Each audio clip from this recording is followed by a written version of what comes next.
Binance-backed Travala. So they have launched something called Dtravel, which is apparently a decentralized Airbnb. Now, we know that Airbnb has taken such a huge hit over the past year. People just stopped traveling. And now that things are starting to open back up again, Travala has announced that, well, we want to make this decentralized now. We want to also give people part ownership. We want to issue tokens and kind of run governance in a decentralized way and kind of mimic what Airbnb has, but allow the community to drive it all. It's an interesting concept. I would be interested in kind of digging into the details of how this is actually going to play out, maybe some of the pros and cons of a system like this. But I'll throw this to Will to start off with. What are your immediate takeaways? Well, if you go back into your old ICO scrapbook, you'll find that there was an identical ICO, I think called Airbnb, but it was two Bs. It was and the B they token. also issued it was a token. the B token. The B token. It was the B token. It was the B token. The B token is in that story. It's a nice piece of context. Anyway, continue. Thank you. Yes, and that ICO failed, I guess, is kind of the larger point to my story. Quietly. The whole, yes. The whole project no ICO did not ever. do too well. Yes, I mean, to be fair, like 98% of ICOs didn't do too hot, but this, like the project itself, it's kind of unsure. I'm unsure like what the legs are for these things. The fact that Travala is involved, though, just kind of gives it more credibility. So I'm bearish on the token idea, but all right, I'll take having Travala behind is good. I will suspend my disbelief and I will take the bull case here. So the idea here is that this has failed miserably in the past, but now that we can DAOify these things, maybe it would work. So this is a decentralized autonomous organization, uses a governance token to basically be the conduit for decision making about how the whole thing works, right? So the idea, if this were to work, would that, you would take your travel token and you would exercise your opinions, and then you as a DAO would come to a consensus in terms of how this thing should be run.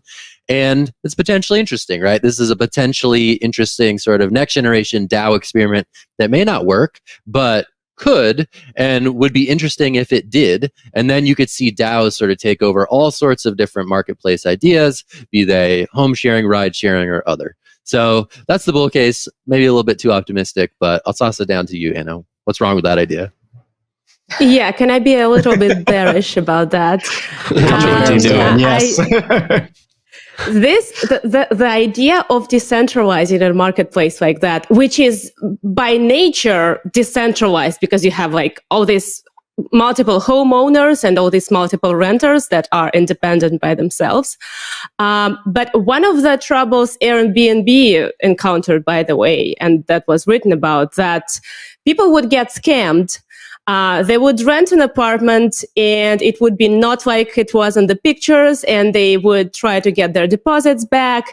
And nobody, like the Airbnb wouldn't be, like, as people complained, fast enough to address their complaints.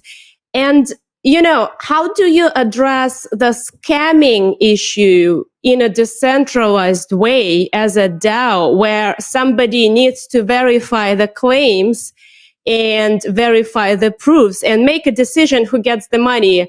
This can be this going to be either a very interesting experiment or a complete trash fire.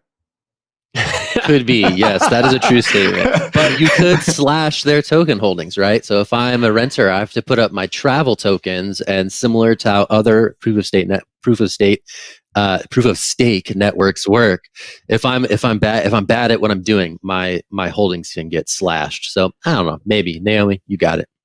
Yeah, I will just add that, they say that peer-to-peer communication, voting are core to the effort. How many people want to actually participate in the governance of how their Airbnb is run? Like, it's not going to be the forefront of their mind to be like, oh, my Airbnb is voting today, along with my, my yield holdings for X, Y, Z.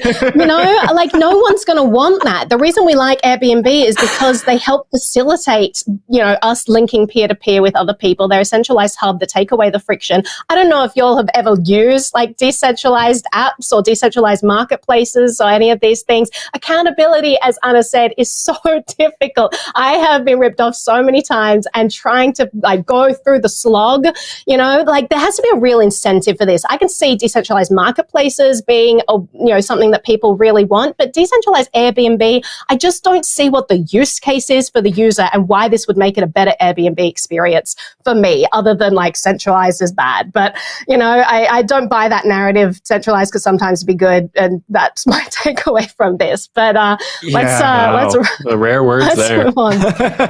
Yeah, exactly. We want a middleman. We want a judge to tell who was right, you know, and people to take on the liability, you know, people who have a fund set up that provides insurance for homeowners. Maybe they can do that in this, but I can imagine there's going to be a lot more friction. I hope they can work it out. That'd be cool. I want to see a decentralized world. I just think we got a long way to go.